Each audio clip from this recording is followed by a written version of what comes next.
Hello, I just finished the Talking It Through project and I interviewed Ricardo. He spoke about an incident where a friend was not invited to a party, but the friend saw it on social media. And I must say that looking back over the interview and things, it felt kind of weird to actively listen because sometimes when you're listening, you do want to jump in and ask questions and things of that sort.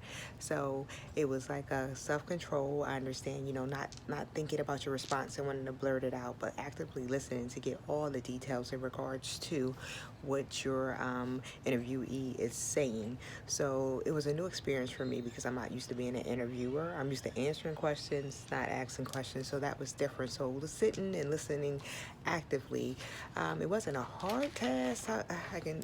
It wasn't an actual hard task. It was just different. Also, um, it was neat to hear the interviewee Ricardo explain the conflict because we all go through that.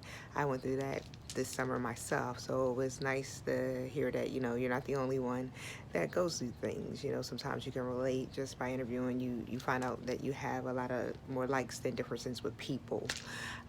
The reason for the questions I asked him was just to get more detail. I mean, I can understand the invite not happening, but I wanted to know why. It has to be a reason why a person was forgot. It could have been a slip of the mind, but like he stated, the person didn't mesh well with the rest of the group. All right.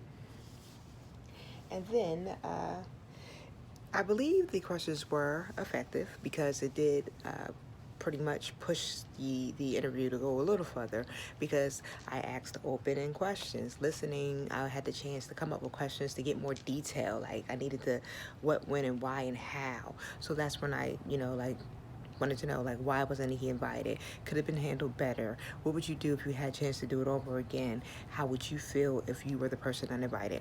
So this assignment did a lot for me. Number one, I'm not used to public speaking or being an interviewer, so that let me put on a different hat.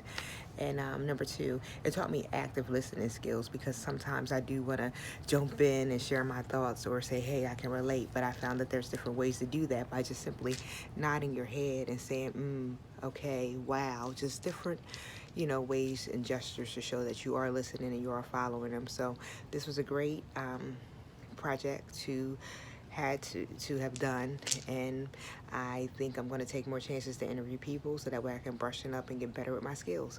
So I'm happy to have had the opportunity, and I think it went well. Thanks.